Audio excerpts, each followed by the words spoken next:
आज पढ़ाई और उससे जुड़े आयामों के बारे में बात करेंगे। सबसे पहला चीज़ आता है कि पढ़ाई में मन नहीं लगता। दूसरा आयाम आता है कि कैसे पता करें कि हमारी रुचि किस में है, कि हमें किस दिशा की ओर आगे बढ़ना चाहिए।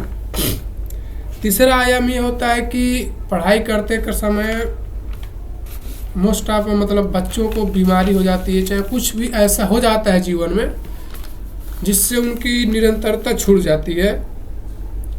और चौथी बात करेंगे पढ़ाई यानी कि शिक्षा का मतलब आखिर है क्या, क्यों ज़रूरी है शिक्षा इंसान के लिए, और क्या वास्तव में जो शिक्षा का मूल उद्देश्य है क्या हम वो ग्रहण कर रहे हैं या वैसे ही एक जानवरों की भांति जिंदगी को जी रहे हैं। जानवरों और इंसानों में बस फर्क यही होता है कि जानवरों के पास सोचने समझने और उनको शिक्षा की आवश्यकता नहीं पड़ती। एक आध जानवर को छोड़ के अपवाद होते हैं हर जगह में। तो अब इमेजिन करिए कि एक जानवर है, उसको क्या कर, वो अपने ज़िंदगी में क्या करता है, आहार खाना खाता है, सोता है, मैथुन क्रिया करता है और यही उसकी जीवन प्रक्रिया होती है। पैदा होता है उसी लेवल पर और उसी लेवल पर मर जाता है। ये होता है एक जानवर की ज़िंदगी। पैदा हुआ, बड़ा हुआ, भोजन डेली करेगा ही, मैथुन करेगा, बच्चे होंगे, सोएगा, बस यही है एक जानवरों की ज़िंदगी, जिस तरह जानवर जीते हैं। तो अगर हमारा भी उद्देश्य वही है तो जानवरों और हमारे बीच में कोई फर्क बचता नहीं है। तो आखिर इंसान के पास क्या अलग है?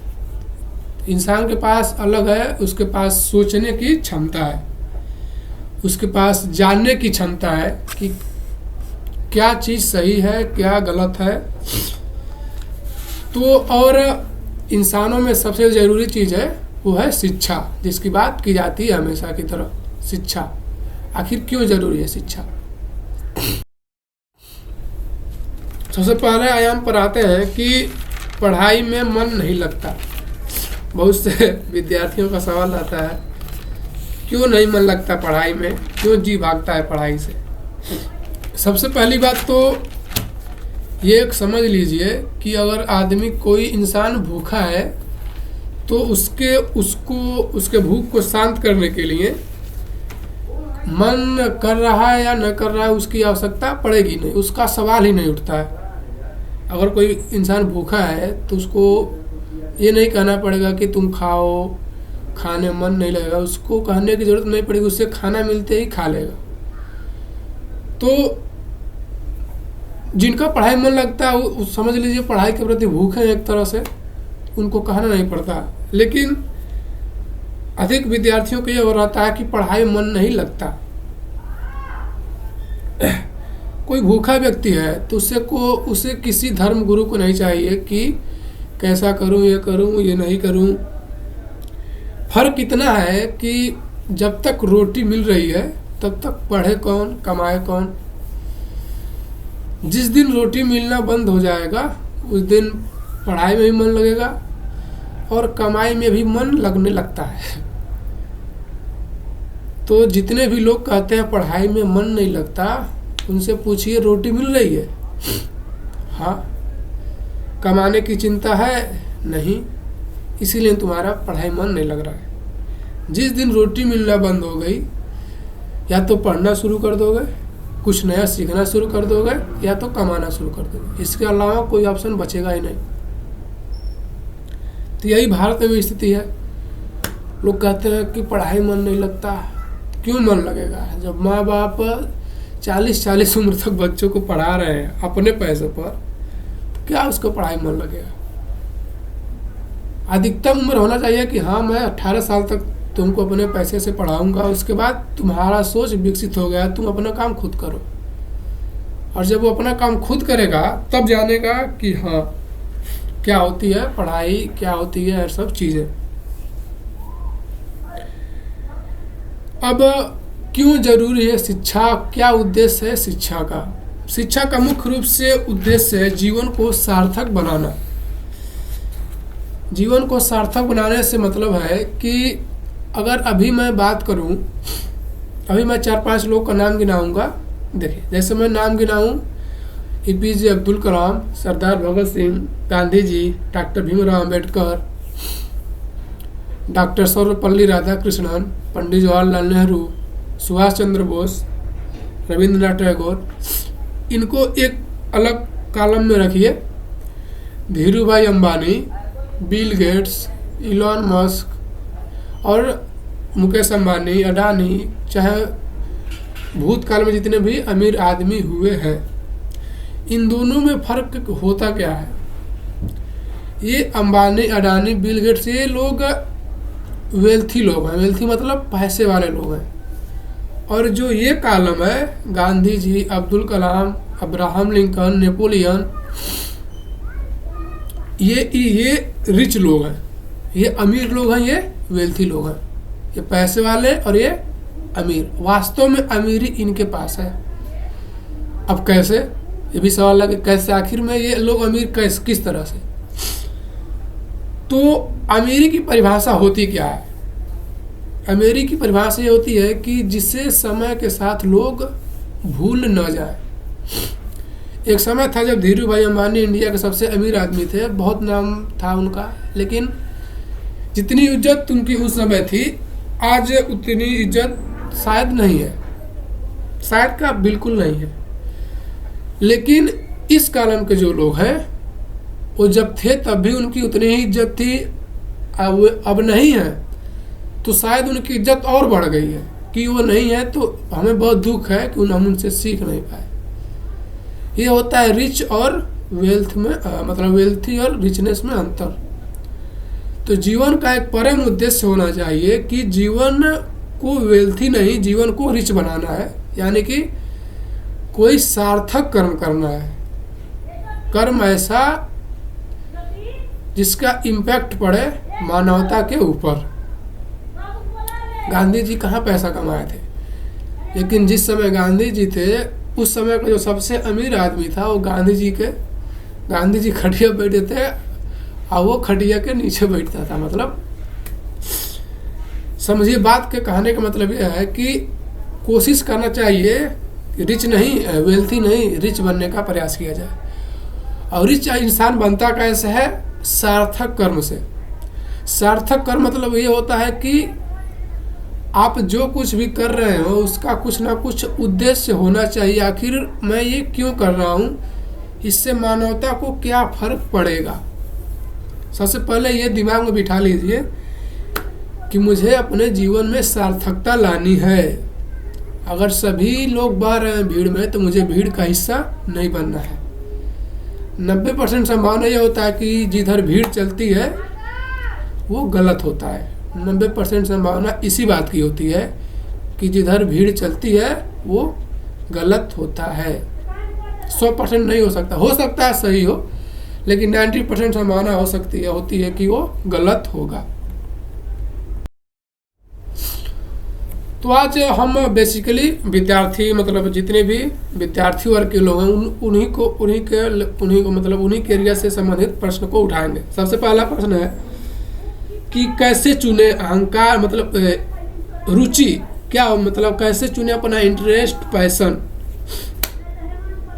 तो जो लोग बात करते हैं इंटरेस्ट की, मेरा इंटरेस्ट इस चीज़ में है, मेरा इस चीज़ का पैशन है, तो मुझे उन लोगों से ये बात करना है, जो भी इंटरेस्ट है, पैशन होता है, सब फिजूल की बातें होती हैं। जो इंटरेस्ट होता है, यानी कि जो रुचि, इंटरेस्ट को हिंदी में कहते हैं रुचि, वो इंसान के अंदर अहम को बढ़ावा देता है। अहम मतलब अहंकार को बढ़ावा देता है। अब अगर कोई इंटरेस्ट तो पॉजिटिव भी हो सकता है, इंटरेस्ट निगेटिव भी हो सकता है। किसी का इंटरेस्ट बम बनाने में हो, तब क्या उसी दिशा में बढ़ जाए? और किसी का इंटरेस्ट कोई किताब लिखने में हो, जो मानवता के प्रति अच्छी हो, वो तो अच्छा है, वो बुरा है। तो इंटरेस्ट की दोनों पहलू होते हैं, पॉजिटिव भी और निगेटिव भी। तो जितने भी लोग इंटरेस्ट के पीछे भागते हैं कि मेरा इंटरेस्ट क्या है, तो सबसे पहले रुकिए, अपने आप से सवाल पूछिए कि ये जो मेरा इंटरेस्ट है ये वास्तव में मेरा है कि या मेरे अंदर ठूसा गया है, मेरे अंदर भरा गया है। जैसे इस उम्र के लोगों में अधिकतम इंटरेस्ट रहता है कि 12 पढ़ेंगे, उसके बाद IIT या UPSC या नीट। इंडिया में तो 3 ही चीज़ बनते हैं लोग, या तो इंजीनियर बनते हैं, या तो डॉक्टर बनते हैं, या तो IAS बनते हैं। इसके अलावा विद्यार्थी लोगों की कोई अपेक्षा नहीं होती है कि हाँ इसके अलावा भी कुछ होता है। केवल यही तीनों जीवन की सार्थकताएं नहीं है। तो अब अगली बात आती है कि इंटरेस्ट नहीं तो क्या, आखिर इंटरेस्ट नहीं चुने तो आखिर क्या चुने। तो एक बात समझ लीजिए, अहंकार कहता है रुचि को बढ़ावा दो, और अध्यात्म कहता है धर्म का बढ़ावा दो। अहंकार कहता है धर्म को प्रधानता दो। एक बात तो क्लियरली समझ लीजिए, जो लेखक है, अहंकार कहता है कि रुचि को प्रधानता दो, अध्यात्म कहता है कि धर्म की प्रधानता दो। कि धर्म क्या है, सत्य क्या है, मेरे लिए सत्कर्म क्या है। सब लोग अगर किसी भीड़ के पीछे भाग रहे तो मैं उस भीड़ का हिस्सा नहीं बनूंगा। मैं खुद से सवाल पूछूंगा कि आखिर मेरे लिए सत्कर्म क्या है, रुचि नहीं, मेरे लिए सत्कर्म क्या है, मेरे लिए सार्थक कर्म क्या है। वो इंसान को वो करना चाहिए जो जरूरी है, जो सच है, वो नहीं जिसके पीछे लाखों लोग भाग रहे हो वही मेरे लिए भी सही है। हो सकता है वो गलत हो। जरा एक बार अपने आप से सवाल कीजिए कि अगर कोई इंसान कुछ भी बनना चाहता है तो आजकल मैं बता चुका हूँ कि आजकल के विद्यार्थी लोग केवल 3 चीज़ बनना होता है, इंजीनियर, डॉक्टर और IAS। अब अपने आप सवाल पूछिए कि ये जो मैं जो बनना चाहता हूँ ये मेरा खुद का सत्य है या मेरे ऊपर सत्य परोसा गया है बाजारों के माध्यम से। तो जब आप सोचेंगे तो 90% लोगों को ये मिलेगा कि वो उनका खुद का रुचि, उनका खुद का सत्य नहीं है, वो खुद नहीं चाहते हैं, बाजार ने उनके ऊपर थोपा है। अधिकतम YouTube पर क्या होता है, इतना ऐड कर दिया जाता है कि बच्चे उन तीनों के अलावा किसी चीज़ के बारे में सोच ही नहीं पाते। इतना उसको बढ़ावा दे दिया गया है, इतना उसका प्रचार कर दिया गया है। 90% जितने लोगों की जो कहते हैं मैं ये बनना चाहता हूँ, मैं ये करना चाहता हूँ, वो उनकी खुद का सत्य नहीं होता है, वो बाजार द्वारा परोसा गया सत्य होता है। तो एक बार रुको, पूछो खुद से कि मेरा सत्य क्या है, मैं क्यों भीड़ के पीछे भागूं। मेरे में कुछ अलग तो होगा। अगर सभी लोग एक भीड़ के पीछे भागेंगे मतलब सभी लोग का दिमाग एक ही तरह काम करता हुआ, ऐसा तो होगा नहीं। मुझ में कुछ ऐसा होगा जो किसी और में नहीं होगा। उसको खोजने को कहते हैं सत्कर्म, उसको खोजने को कहते हैं सार्थक कर्म। सवाल करना बहुत जरूरी है। ये नहीं, रुचि नहीं, मेरे लिए आवश्यक क्या है। जितने भी लोग सोचते हैं मैं ये करूँगा तो मेरा पैशन है, उस पैशन से मेरे को लोभ मिलेगा, सम्मान मिलेगा, प्रतिष्ठा मिलेगी, वो सब झूठी प्रतिष्ठाएं होंगी। जरा एक बार सवाल करिए अपने आप से, आप जो चीज़ बनना चाहते हैं उसको अलग रखिए और उन लोगों को देखिए जो वो बन चुके हैं, जो वो कर चुके हैं, जो आप करना चाहते हैं, उन लोग का ज़िंदगी देखिए। क्या वास्तव में वो उस चीज़ को पाकर उतने खुश है जितना वो सोचे थे? तो आप पाएंगे कि हम लोगों से गई गुजरी ज़िंदगी उन लोगों की है जो लोग पा गए हैं। 90% संभावना ऐसी होती है।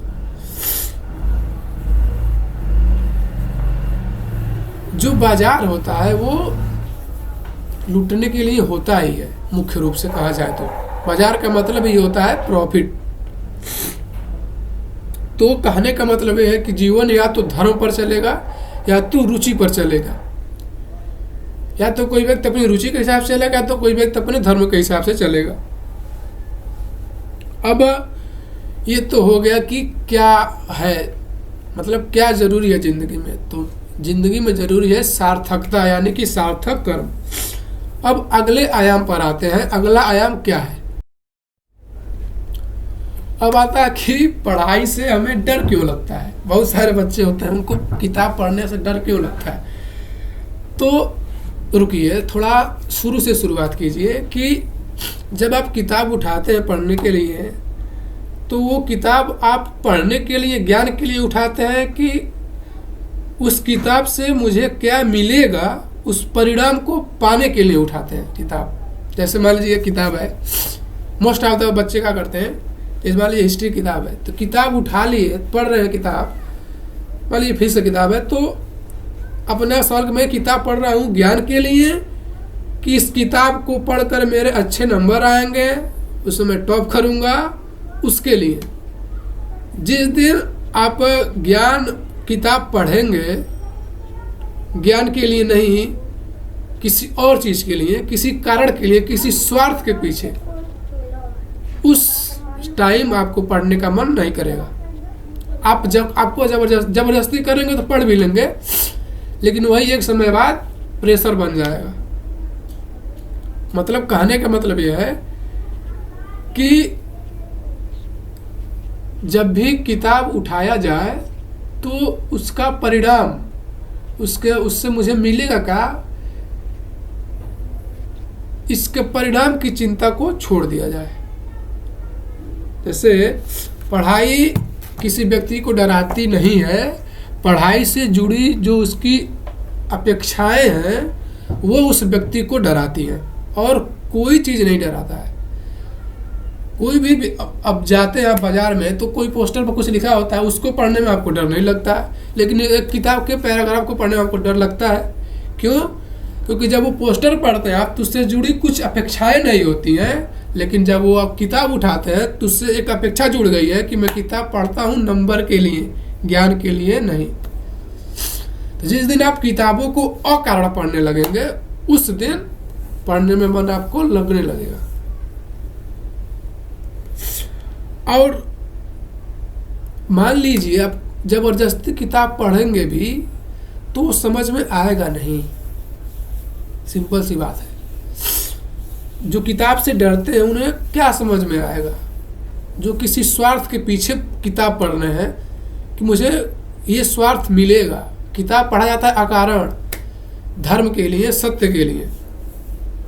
सत्य क्या है? अकारण है। पढ़ाई ले देकर कहना यही है कि पढ़ाई इंसान को डराती है, क्योंकि वो पढ़ाई ज्ञान के लिए नहीं, पढ़ाई परिणाम के लिए करता है। कहने ले देकर बात कहने की यही है।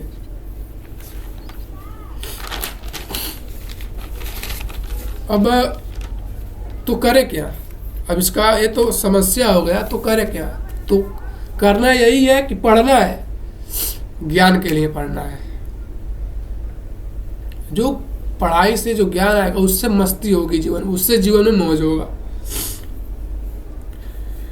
नहीं तो अब किसी अपेक्षा से पढ़ेंगे, पढ़ने में मन नहीं लगेगा, तो इधर उधर अपनी दुख को सुनाएंगे कि मुझे पढ़ने का मन नहीं करता, मुझे ये नहीं करते होगा, वो नहीं करता।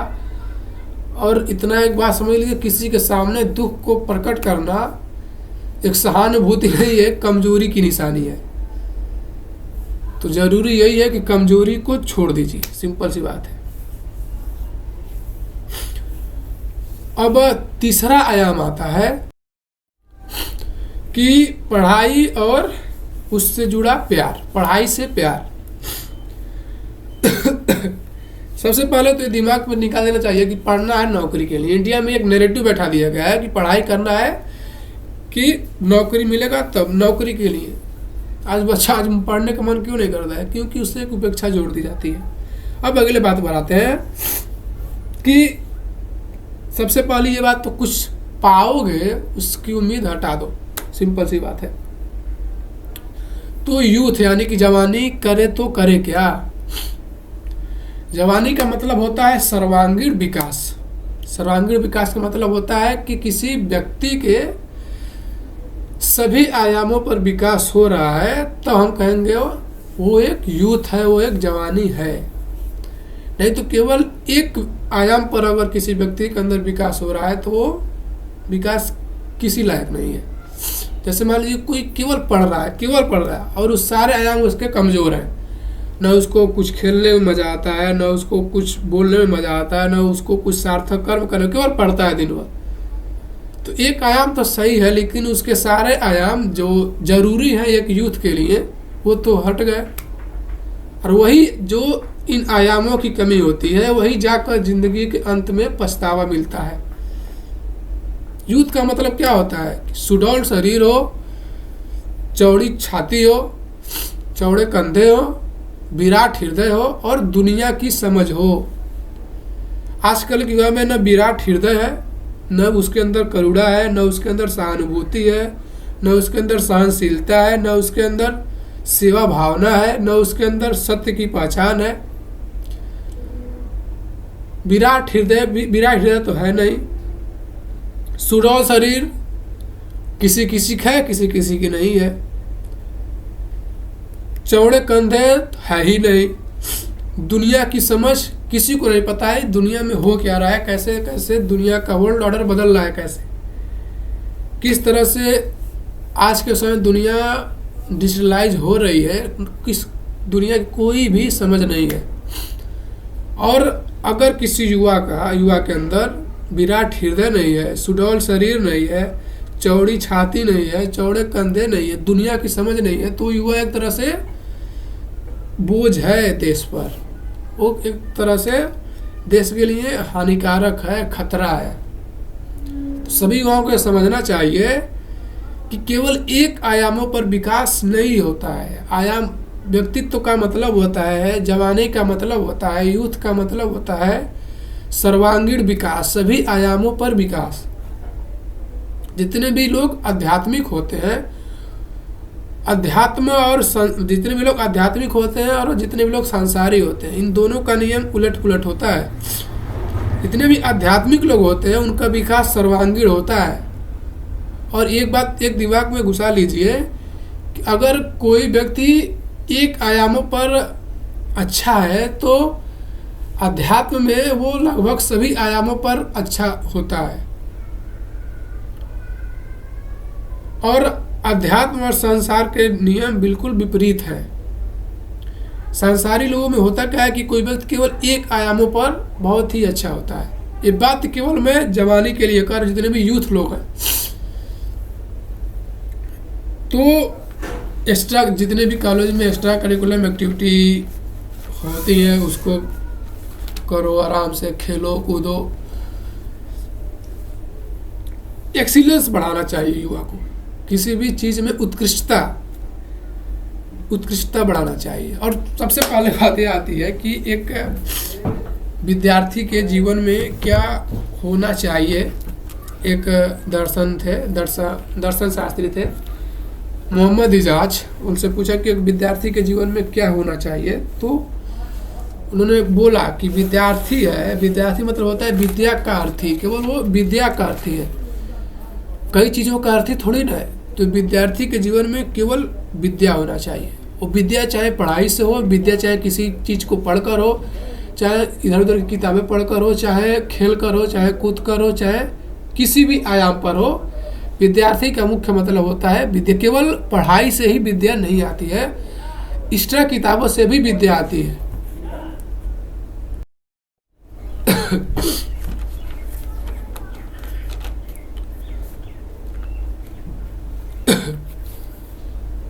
जवानी के समय में उत्कृष्टता हासिल करना बहुत ही जरूरी है, सभी आयामों पर उत्कृष्टता हासिल। और एक बार अपने आप से सवाल भी पूछना जरूरी है कि मैं आखिर हूँ कहाँ, मैं कहाँ हूँ, जाना कहाँ है और कैसे मैं जाऊँगा। ये सबसे ज़रूरी चीज़ें होती हैं। अपने आप को जितना हो सके उतना ऊंचा लक्ष्य देना चाहिए एक यूथ को, छोटा मोटा लक्ष्य नहीं, एक ऊंचा लक्ष्य जो किसी भी व्यक्तित्व को चूर चूर कर दे बदलने के लिए। एक ऐसा ऊंचा लक्ष्य होना चाहिए जो इंसान को बदलकर चूर चूर कर दे, उसे पूरी तरह से परिवर्तित कर दे। ऐसा लक्ष्य होना चाहिए युवा का। और जो आती है 8 घंटे की नींद, क्या जो लोग कहते हैं कि 8 घंटे की नींद बहुत ज़रूरी है, 8 घंटे की नींद उनके लिए ज़रूरी है जिन्होंने अपने ज़िंदगी में कुछ हासिल कर लिया है, कुछ सत्य कर लिया है। मैं या कोई भी जो युवा है वो क्या हासिल किया है अपने ज़िंदगी में, तो उसके लिए क्यों ज़रूरी है 8 घंटे की नींद।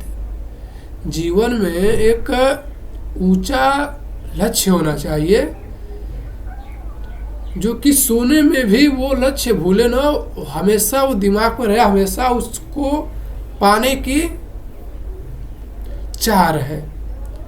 क्या है 8 घंटे की नींद ज़रूरी है, 8 घंटे की नींद ज़रूरी है। 8 घंटे अगर आप डेली सोते हैं, 30 साल तो सोते हुए बिता देगा आदमी। न 8 घंटे की नींद जरूरी है, न 16 घंटे की पढ़ाई जरूरी है। जरूरी है जीवन में सार्थकता, जरूरी है जीवन में ऊंचा कर्म, जरूरी है जीवन में एक सत्कर्म, सार्थक कर्म। और वैसे भी जो हम लोग पढ़ाई पढ़ते हैं स्कूली, इस पाठ्यक्रम का कोई फायदा ज़्यादा होता नहीं है, होता है वो जीवन यापन के लिए होता है। जो हम लोग पढ़ाई पढ़ते हैं वो भी जरूरी है, लेकिन वो जीवन यापन है। अगर किसी यूथ जवानी का एक परीक्षा हो तो उस जवानी में जो जीवन यापन है वो एक एक नंबर के सवाल हैं, और जो उत्कृष्टता है, जो ऊंचा लक्ष्य है, वो 10-10 नंबर के सवाल हैं। तो 1 नंबर की चिंता तो सब कोई करते हैं, लेकिन जो 10 नंबर की चिंता है वो उसकी चिंता कोई क्यों नहीं करता है, और उसकी चिंता क्यों नहीं बताता है कोई कि जो जीवन यापन है, जो पाठ्यक्रम है हम लोग का, ये तो जीवन यापन के लिए है, ये तो जिंदगी में एक एक नंबर के सवाल हैं। तो ये भी नहीं है कि एक एक नंबर के सवाल को छोड़ देना बहुत बड़ी होशियारी है, बिल्कुल होशियारी नहीं है। एक एक नंबर पर ध्यान देना जरूरी है, लेकिन उससे कहीं ज़्यादा जरूरी है जो 10 नंबर के सवाल हैं, जो जीवन के जो 10 नंबर 20 नंबर के सवाल हैं, वो भी तो उससे ज़रूरी है कि नहीं है। सोचिए 1 नंबर का है, 20 नंबर का है। 20 नंबर में क्या आता है? ऊंचा लक्ष्य आता है, सत्कर्म आता है, एक समाज को एक सही दिशा देना, वो एक व्यक्ति के जीवन का परम उद्देश्य होना चाहिए ना। जीवन यापन करना, शादी करना, बच्चे करना, ये तो जिंदगी में एक एक नंबर के सवाल हैं, सब कोई करता है। अगर ये छूट भी गया तो ये नहीं छूटना चाहिए ना। और कौन कहता है कि इसको छोड़ ही देना है? क्या 1 नंबर और 20 नंबर दोनों के सवाल हल नहीं हो सकते? बिल्कुल हल हो सकते हैं, लेकिन कुछ लोग होते हैं जो 1 नंबर के पीछे अपनी ज़िंदगी के लगभग सारा जवानी बिता देते हैं। 1 नंबर के पीछे, जीवन यापन के पीछे, कैसे नौकरी लग जाए, शादी हो जाए, बच्चे हो जाए, वो 1 नंबर के सवाल है जिंदगी के, 1 अंक का सवाल है वो। उसके पीछे 10 साल की मैं अपना जवानी क्यों बर्बाद करूं? 1 साल हो गया, नहीं तो कुछ और, यानी 1 साल 2 साल में नहीं हो रहा है, यानी कि मैं उसके लिए नहीं बना हूं। परीक्षा देते हैं, जो 1 नंबर का सवाल होता है वो आपको नहीं आता है तो छोड़ देते हैं ना। तो वैसे भी तो ये भी 1 नंबर का सवाल है, इसको इंसान क्यों नहीं छोड़ता है? इसको भी छोड़ना चाहिए। क्यों कोई व्यक्ति एक चीज़ के पीछे 10 साल 20 साल लगेगा, जब वो 2 साल लगा चुके, यानी कि वो उसके लिए नहीं बना है भाई। बात को समझिए। 1 नंबर के सवाल जरूरी हैं, ऐसा नहीं है, लेकिन उससे कहीं ज़्यादा जरूरी है 20 नंबर के सवाल, 10 नंबर के सवाल, उस पर ज़्यादा फोकस करिए। अगर 1 घंटा 1 नंबर के सवाल पर देते हैं तो कम से कम 5 घंटा 20 नंबर के सवाल पर लगना वाजिब है। जो 1 नंबर के सवाल होते हैं ना, ये हमारी शारीरिक आवश्यकताएं पूरी करते हैं, और जो 10-20 नंबर के सवाल होते हैं जिंदगी के, जो वो हमारे शारीरिक, मानसिक और आध्यात्मिक विकास को देते हैं। बाजार, सब युवा अधिकतम युवा प्रभावित हो जाता है बाजार से। बाजार से बहुत प्रभावित है आज का युवा।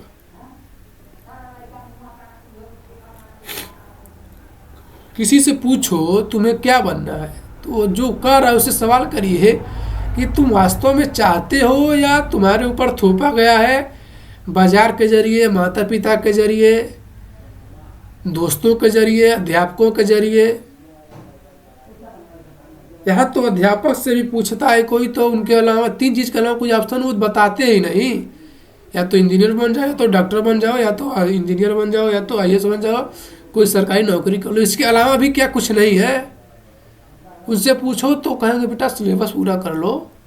मैं उनसे सवाल पूछता हूँ कि 10 साल आप सिलेबस पूरा कर कर पढ़े, 10 साल सिलेबस पूरा करके पढ़ाए ना, आप जिंदगी में उस ऊंचाई को प्राप्त किए जो एक मानव जीवन का लक्ष्य होता है ना। आपका पढ़ाया हुआ विद्यार्थी कोई ऐसा है कि जो उस ऊंचाई पर जाए जो जीवन का लक्ष्य है, तो मैं आपकी बातों को क्यों सार्थक समझूं,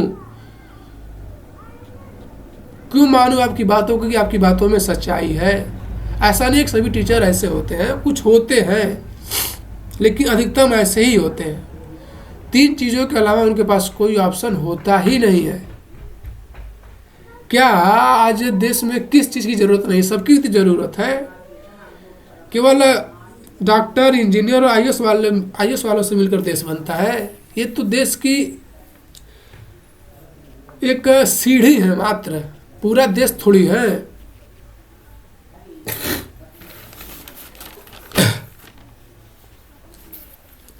अब अगले आयाम पर बढ़ते हैं कि जवानी और पैसा। सवाल उठता है कि पैसा कितना और क्यों चाहिए पैसा, और कितना चाहिए पैसा, क्यों।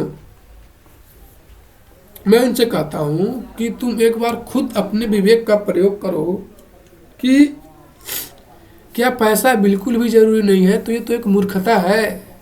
सामान्य जीवन यापन के लिए पैसा ज़रूरी है, लेकिन कितना, जितने से तुम्हारी आवश्यकताएं पूरी हो सके। पैसा लग्जरी के लिए नहीं ज़रूरी है, पैसा है केवल तुम्हारी आवश्यकताओं के लिए।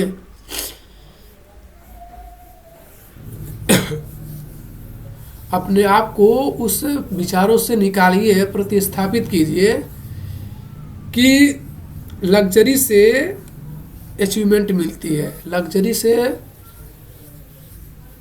गुलामी मिलती है। कुछ समय के लिए लगता है लग्जरी से रॉयल्टी फील होता है, लेकिन अंत में जाकर लग्जरी गुलामी ही देती है। कोई भी साम्राज्य जो बहुत अमीर हो गया, बहुत लग्जरी हो गया, उसकी उस साम्राज्य को की गुलाम बनने की संभावना बहुत ज़्यादा बढ़ जाती है। रोम एक देश था, इटली की राजधानी है उसकी। एक समय पर इतना समृद्ध हो गया कि वो गुलामी के भीतर गया। और वही बात कीजिए अफगानिस्तान की, वहाँ पर लग्जरी है ही नहीं। अब जहाँ पर लग्जरी है ही नहीं, वहाँ के लोग को आप गुलाम कैसे बना सकते हैं। लग्जरी गुलामी लाती है। दैनिक आवश्यकताओं पर ध्यान दीजिए कि मेरे लिए ज़रूरी क्या है। अगर किसी चीज़ से मेरी दैनिक आवश्यकता पूरी हो सकती है, तो मैं फालतू चीज़ों के पीछे क्यों जाऊँ, क्यों मैं पता करूँ कि मेरे पास 10 सूट होना चाहिए, 1 लाख गाड़ी होना चाहिए, 10 मोबाइल होने चाहिए। जब मेरी दैनिक आवश्यकताएं पूरी हो रही हैं, तो जितनी से मेरी दैनिक आवश्यकताएं पूरी हो जा रही हैं, बाकी का मैं अपना समय, ऊर्जा लगाऊंगा अपने सार्थक कर्म के लिए, अपने ऊंचे लक्ष्य के लिए, ऊंचे उद्देश्य के लिए।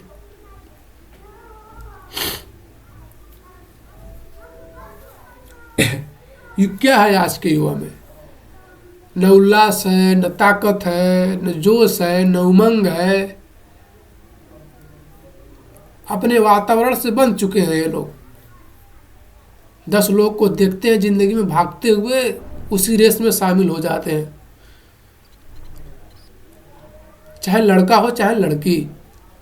लड़कियों में क्या है, सबको 12 तक पढ़ना है, 12 के बाद 90% लड़कियों को नर्सिंग करना होता है या तो बीटीसी करना होता है। और कुछ उन लोगों के विचार में चलता ही नहीं है, तो क्या वो ऊंचे लक्ष्य को प्राप्त करेंगे। खुद को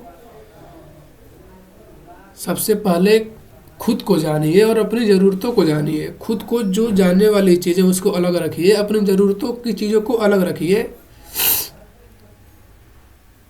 मार्केट जो बाजार चलता है ये ज़रूरतों को ही पूर्ण करता है। कलम 1 रुपए की भी आती है, कलम 1 करोड़ की भी आती है, लेकिन दोनों से लिखी जाती है। अब अगर किसी के पास 1 रुपए का कलम है, 5 रुपए का ले लीजिए, 1 रुपए का कलम मिलता नहीं है, 5 रुपए का कलम ले लीजिए। उसके पास 5 रुपए का कलम है, लेकिन वो रो रहा है, परेशान है, वो दुखी है कि मेरे पास क्यों नहीं है 1 करोड़ का कलम। तो एक तरह से जीवन की निरर्थकता में जी रहा है।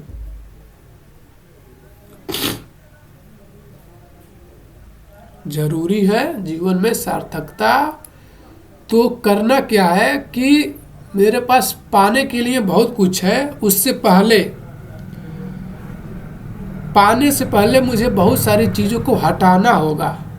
जो मैं अपने लग्जरी के लिए रख रहा हूँ उन सब चीज़ों को हटाऊंगा, तभी तो मेरा ध्यान उन सब चीज़ों से हटकर सार्थक कर्म पर लगेगा। अब जिस व्यक्ति का दिमाग 10 ओरों में बटा है, वो कैसे एक ऊंचे लक्ष्य पर एकनिष्ठ हो पाएगा।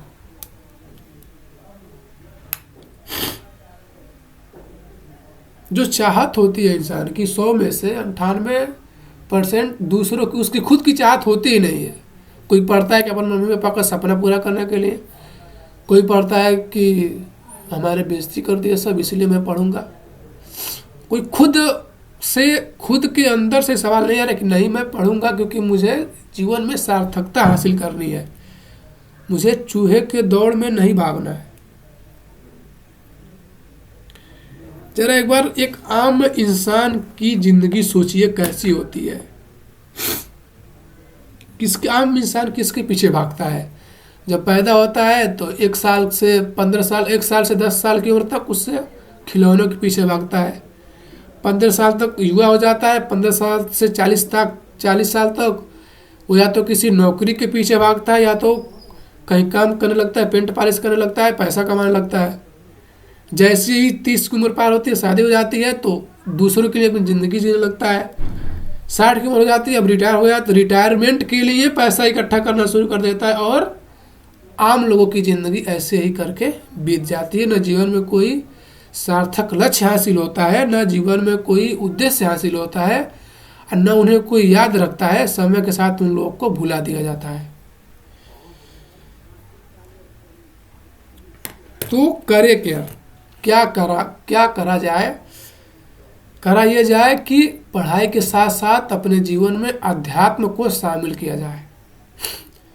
अब अध्यात्म ही क्यों, कुछ और क्यों नहीं। और अध्यात्म मतलब क्या। अध्यात्म मतलब जिससे आपको सत्य की प्राप्ति हो, जिससे आपको पता चले कि आखिर मेरे जीवन का सार्थक उद्देश्य क्या है। इसको पता करना पड़ता है। जिस दिन आपके जीवन का सार्थक उद्देश्य पता चल गया तो आपको उससे प्रेम हो जाएगा। फिर आपको टाइम देखने की ज़रूरत पड़ेगी ही नहीं। फिर आपको किसी से सवाल करने की ज़रूरत ही नहीं पड़ेगी।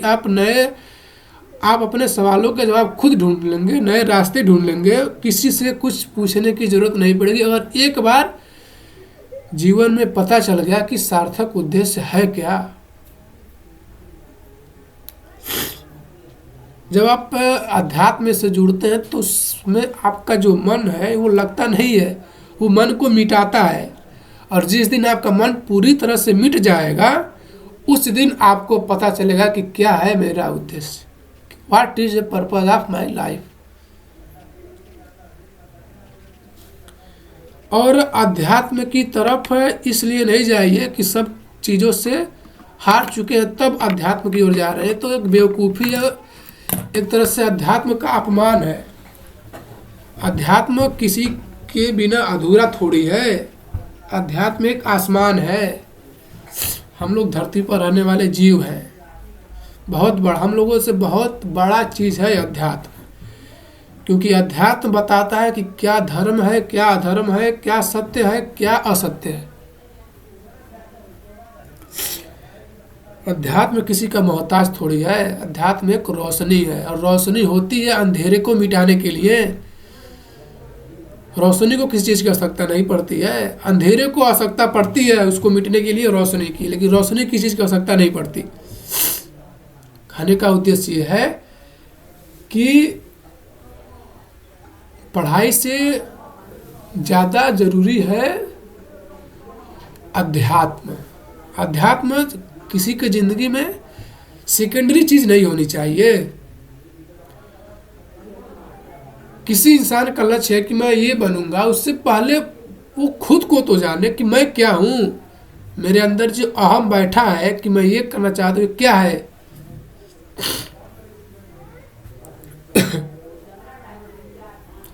जब आप अध्यात्म को पकड़ते हो तो आप बहुत सारी चीज़ों को छोड़ देते हो। जैसे आप पुराने कपड़े को छोड़ देते हो, वैसे ही अध्यात्म को पकड़ने पर आपको बहुत सारी पुरानी चीज़ों को छोड़ना पड़ सकता है। और छोड़ने में ये बिल्कुल नहीं है कि परिवार छोड़ देना, सारे रिश्ते छोड़ देना, ये एक बेवकूफ़ी है। ऐसा नहीं है कि रिश्तों में रहकर अध्यात्म की प्राप्ति नहीं हो सकती है, रिश्तों में रह करके उच्च लक्ष्य की प्राप्ति नहीं हो सकती है, रिश्तों में रह करके किसी खास उद्देश्य की प्राप्ति नहीं हो सकती है। गांधी जी के पास रिश्ते नहीं थे, गांधी जी के पास रिश्ते थे, लेकिन वो भी ऊंचे लक्ष्य को प्राप्त किए। इंडिया में सबसे ऊंचा लक्ष्य उन्हीं का तो है, और किसका है। जितने लोग गांधी जी को गाली देते हैं उनसे पूछिए क्या कितनी किताबें पढ़ी गांधी जी के ऊपर, क्या जानते हो गांधी जी के बारे में। कुछ नहीं जानते होंगे, सब बाहरी ज्ञान है।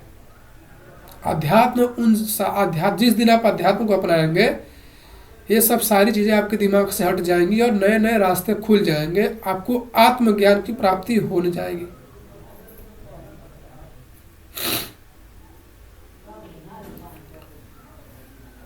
अब ये तो समझ आ गया कि पढ़ाई के साथ जरूरी है अध्यात्म। ऐसा नहीं है कि एकदम अध्यात्म लग जाए, पढ़ाई जरूरी है। जो हम लोग स्कूली पढ़ाई पढ़ते हैं वो तरह से अविद्या है, जो अध्यात्म है वो विद्या है। लेकिन अध्यात्म ही कहता है कि विद्या बिना अविद्या के पूर्णतः नहीं है। विद्या भी जरूरी है अविद्या को समझने के लिए, अविद्या भी जरूरी है विद्या को समझने के लिए। दोनों एक दूसरे के पूरक हैं। बिना एक के समझे दूसरा समझ नहीं आ सकता। तो दोनों चीज़ें जरूरी हैं, स्कूली पढ़ाई भी और अध्यात्म भी जरूरी है। कहने का मतलब ये है। और जिस दिन दोनों चीज़ें समझ में आने लगी, उस दिन परम लक्ष्य को प्राप्त करने में कोई बाधा नहीं आएगी। एकदम 1,00,000 करोड़% की गारंटी।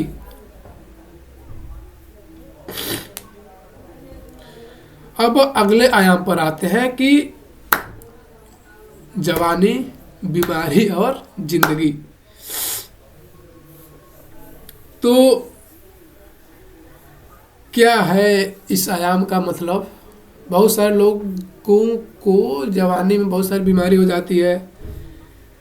तो एक बात को समझिए कि जैसे मान लीजिए किसी अपनी ज़िंदगी की तुलना एक प्रकार से ओलंपिक खेल से कीजिए। ओलंपिक खेल में तीरंदाजी भी होती है, कबड्डी भी होता है, हॉकी भी होता है, जेवलिन भी होता है, यानी कि जो भाला फेंकने वाला भी होता है। अलग अलग प्रकार से खेल होते हैं कि नहीं होते हैं? होते हैं। अब किसी खेल में कोई दौड़ने की कला जानता है वो भी जीतेगा तो उसे स्वर्ण पदक ही मिलेगा अगर प्रथम आएगा तो।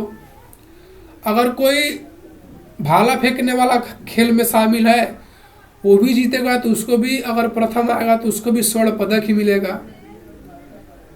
कोई तीरंदाजी, कोई निशानबाजी सीखता है तो वो भी अगर प्रथम आएगा उसको भी स्वर्ण पदक मिलेगा।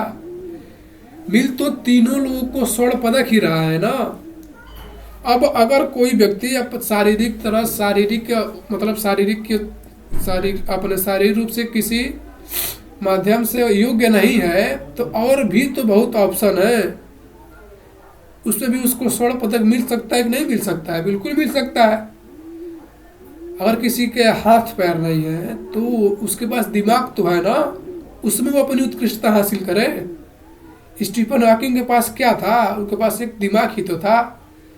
उनकी सारे शरीर पैरालाइज हो गई थी और उस व्यक्ति को नोबेल पुरस्कार मिला, क्योंकि उसने ये नहीं सोचा कि मेरे पास क्या नहीं है, उसने सोचा मेरे पास क्या है और जो मेरे पास है मैं उसमें उत्कृष्टता हासिल कर सकता हूँ, उसमें भी मुझे स्वर्ण पदक ही मिलेगा। तो सारे खेल हैं, अब जिस भी खेल में आप उत्कृष्ट होंगे आपको स्वर्ण पदक मिलेगा। कोई खेल ऊंचा नहीं होता, कोई खेल नीचा नहीं होता है। आप अगर उत्कृष्ट हैं तो आपको भी स्वर्ण पदक मिलेगा, एक ना एक दिन मिलेगा। कोई कहता है मैं अंधा हूं तो मैं क्या करूं? हेलन किलर का नाम तो सबने सुना, वो भी तो एक अंधी ही थी। तो अपने आप को दोष देना को वो समझ लीजिए बहाना है। और किसी भी बीमारी को अपने लक्ष्य से ज्यादा महत्व क्यों देना? और कौन पूरी तरह स्वस्थ है? बस दिखाई देता है कि कोई व्यक्ति पूरी तरह स्वस्थ है, लेकिन बीमारियां अंदर सबके होती हैं, भले ही वो किसी में ज़्यादा होती हैं किसी में कम होती है। तो हमें करना क्या है? हमें बीमारियों को ज़्यादा महत्व देना ही नहीं है। क्यों फालतू चीज़ों को महत्व देना? महत्व देना है ऊंचे लक्ष्य को, सार्थक कर्म को। कहने का मतलब है जिस तरीके से तुम्हारा शरीर हो उसके हिसाब से तुम अपना लक्ष्य चुन लो।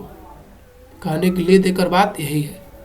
मतलब ये है कि अब तुम्हारा हाथ नहीं है, हाथ पैर नहीं है, तो तुम क्यों तैराकी सीखोगे? हाथ पैर नहीं है तो क्यों कुछ किसी और क्षेत्र में जाओ, उसमें उत्कृष्टता हासिल करो। वैसे ही बिल्कुल लागू होता है पढ़ाई में। किसी को नहीं मैथ समझ में आ रहा है तो क्यों मैथ पढ़े भाई? तुम अलग अलग विषय को ट्राई करो, देखो तुम्हारा धर्म सत्य किसमें है। अपने शरीर के हिसाब से अपना खेल चुनोगे ना।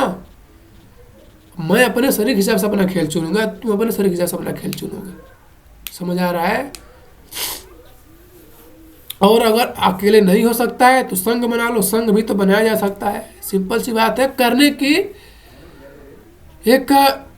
एक निष्ठता होनी चाहिए, तब वो उत्कृष्टता तक पहुंचता है।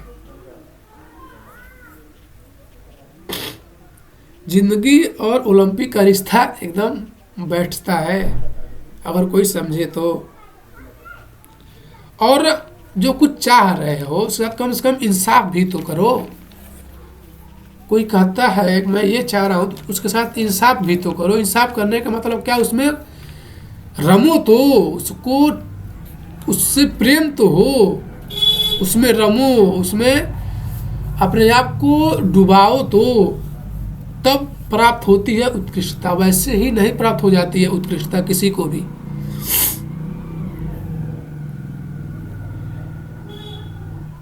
बस एक लक्ष्य हासिल हो जाए जीवन में कि अगर खेलूंगा तो एक नंबर, और खेल से रिटायर हो भी जाऊंगा, अगर खिलाऊंगा तो भी एक नंबर पे रहूंगा मैं। इतनी उत्कृष्टता हासिल करनी है जीवन में। अगर मैं खेल रहा हूं तो भी मैं डेली अपने आप को प्रयास करूंगा कि मैं नंबर 1 पे रहूं। किसी को हराने की इच्छा से नहीं, किसी को हराना नहीं है, खुद को डेली सुधारना है। वो होती है उत्कृष्टता। कि अगर मैं किसी भी एरिया में हूं तो खेल रहा हूं तो भी उसमें नंबर 1, और खेल के बाद रिटायर हो जा रहा हूँ तो भी उसमें नंबर 1, तब तो मतलब है ज़िंदगी का, वरना क्या है ज़िंदगी। अगर मैं एक टीचर हूँ तो मैं पढ़ाऊँगा, मैं एक विद्यार्थी हूँ तो पढ़ने में भी नंबर 1, पढ़ाने में भी नंबर 1 हूँ, तो मुझे विद्यार्थी कहलाने का अधिकार है, वरना मुझे विद्यार्थी कहलाने का अधिकार नहीं है। और वो केवल एक दिशा में क्यों, जिधर तुम्हारा मन रमे उधर, उस दिशा में, उस एरिया में तुम्हें नंबर 1 होना चाहिए।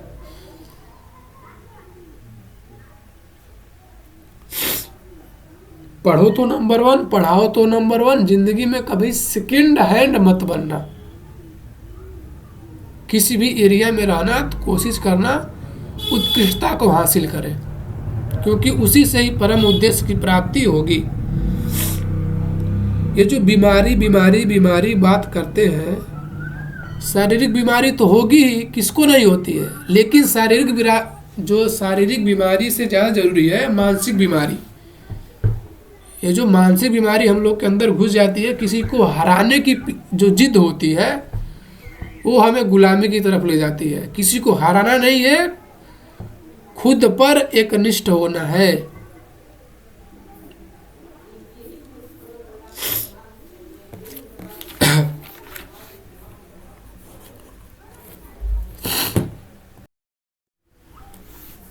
असल में होना ये चाहिए कि तुम अपने उद्देश्य, परम उद्देश्य सार्थक कर्म में इतना रम जाओ कि लोग तुमसे पूछे भाई तुम्हें बीमारी भी होती है क्या।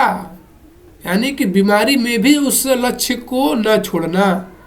बीमारी कभी जिंदगी से जाएगी थोड़ी ना, लोगों को पूछना पड़े कि भाई तुम्हें बीमारी भी है, इतना पीछे उसके पागल हो उस सार्थक कर्म के पीछे।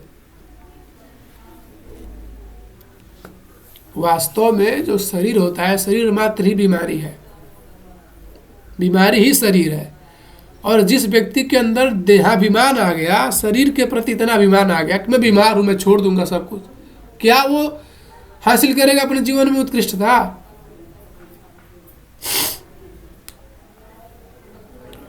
जो भी करना है उसे कर डालो ना, अभी कर डालो। क्यों कल पर टाल रहे हो? क्यों इंतजार कर रहे हो समय का कि मैं अभी समय का इंतजार कर रहा हूँ, मेरी उम्र तो अभी 19 साल है, मैं 30 साल कहूँगा तब किताबें पढ़ूंगा। क्यों? किताबें पढ़ोगे तो नए नए विचारों को जानने को मिलेगा। क्या पता उन्हीं किताबों से तुम्हें अपने सार्थक उद्देश्य की प्राप्ति हो जाए, ये भी तो हो सकता है ना। इंतजार मत करो किसी का, सार्थक कर्म के पीछे पागल होना है, सार्थक कर्म के पीछे रम जाना है, उसके प्रति समर्पित हो जाना है। चाहे बीमारी हो चाहे मन हो, तुम मन को इतना महत्व क्यों देते हो कि मेरा मन करेगा तो मैं ये करूँगा? क्या तुम्हारे लिए वो सार्थक उद्देश्य नहीं जरूरी है? और अगर नहीं जरूरी है, तुम भटके हुए हो अभी अगर तुम्हारे जीवन में सार्थक उद्देश्य जरूरी नहीं है तो भटके हुए इंसान हो। मन एक प्रकार से छाया है, और छाया के पीछे कब तक चलोगे भाई? मन को शांति अशांति के विचारों से हटाओ, उठाओ।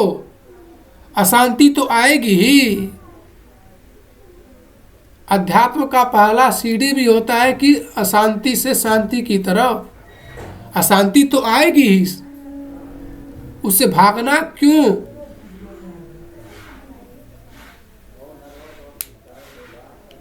अब कुछ लोगों का सवाल है कि मेरे पास गुण भी है लेकिन मुझे सफलता नहीं मिल रही है। तो बात को ध्यान से समझो।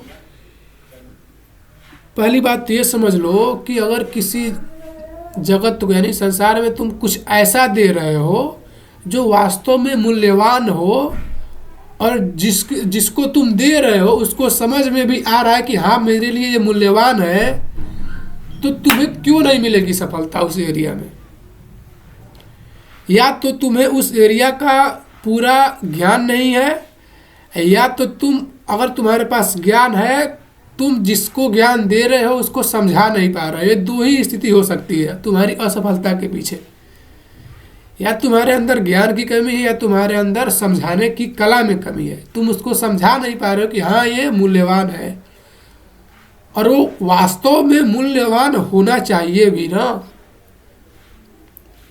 कोई भी व्यक्ति क्यों भागेगा मूल्यहीन चीज़ों के पीछे, जब वो मूल्यवान होगा और उसको पता भी चले कि हाँ ये मूल्यवान है, तो वो क्यों नहीं तुम्हारी सहायता करे, क्यों नहीं तुम्हारे पीछे आएगा।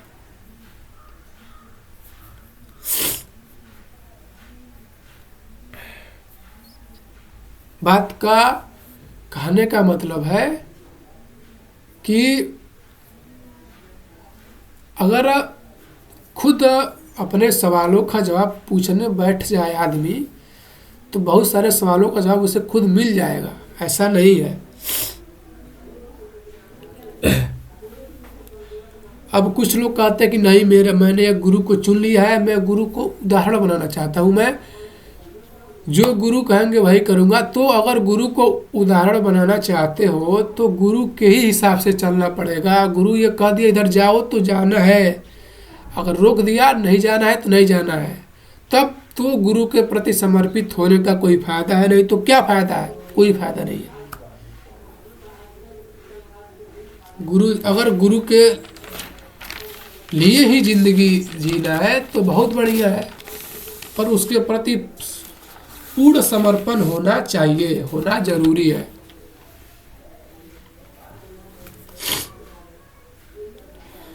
और एक बात को दिमाग में घुसा लीजिए, जिनको भी अध्यात्म से तकलीफ है वो समझ लीजिए कीड़े की जिंदगी जी रहे हैं, और कीड़ा को कीड़ा ही पसंद आता है, कीड़ा को कभी भी ज्ञान नहीं पसंद आएगा।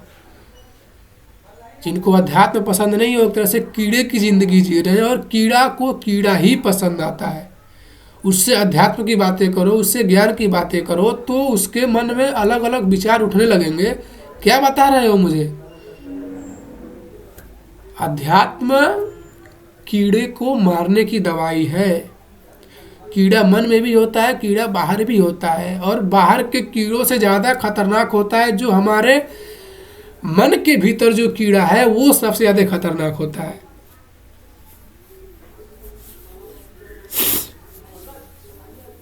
और एक बात मैं कह रहा हूँ कि अध्यात्म का मतलब ये बिल्कुल नहीं होता कि सब कुछ छोड़कर ही अध्यात्म की प्राप्ति होती है, ऐसा बिल्कुल नहीं है।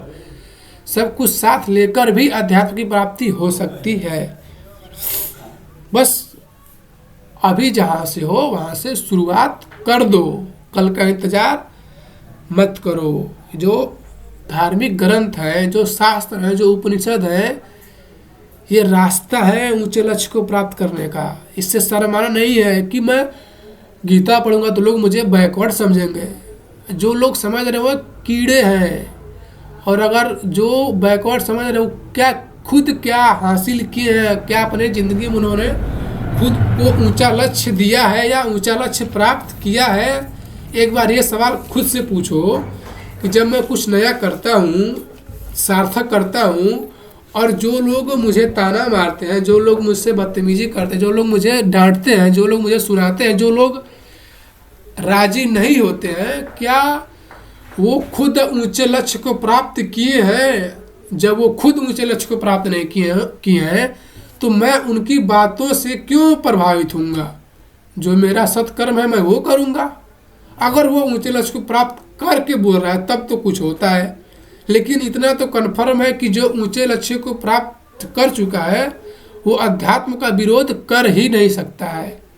क्योंकि एक अध्यात्म एक ऐसा आसमान है जहाँ पर जाने पर सारे जो शरीर की, मन की जो जितनी भी गंदगी होती है सारी दूर होना ही है।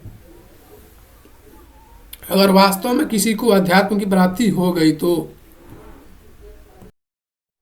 और लास्ट बात, एकाग्रता, कोई लोग का मन नहीं लग, एकाग्रता और एक निष्ठा एक बात समझ लिए कि क्या होता है एकाग्रता, क्या होती है एक निष्ठा। तो जिंदगी में न एकाग्रता जरूरी है, न फोकस जरूरी है, ना ही डिस्ट्रैक्शन जरूरी है। जिंदगी में जरूरी है एक निष्ठता, मेरे लिए एक निष्ठ क्या है वही जरूरी है ज़िंदगी में, और उसके अलावा कुछ नहीं जरूरी है। जितने भी लोग एकाग्र हैं, जितने लोग एकाग्र हैं, वो तो अगर कोई व्यक्ति गलत चीज़ों के पीछे एकाग्रचित है, वो एक तरह से सही है, क्योंकि जब उसे पता चलेगा कि मैं गलत चीज़ के प्रति एकाग्रचित हूँ तो वो सत्य के ओर आएगा। लेकिन जो एकाग्रचित है उसे लग रहा है कि मैं सही हूँ, लेकिन वो सही है नहीं, उसके ही तो सारे रास्ते बंद हो जाते हैं ना। तो जिंदगी में एकाग्रता फालतू चीज़ होती है, जरूरी होती है एक निष्ठता कि मैं किसके, मेरा प्रेम किससे है, वो होती है एक निष्ठता। और जहाँ प्रेम होता है वहाँ पर टाइम नहीं देखा जाता है। कबीर दास जी क्या कहते हैं कि मैं राम का कुत्ता हूँ, मुझे उसके अलावा कुछ नहीं चाहिए। कुतिया मेरी कुतिया मैं राम का, ना देखूं तिथि वार। अब न मुझे तिथि देखना है, न मुझे वार देखना है, न मुझे समय देखना है, न मुझे दिन देखना है, न रात देखना है, बस रम जाना है, एक ऊंचे लक्ष्य के प्रति रम जाना है। बस यही उद्देश्य है जीवन का।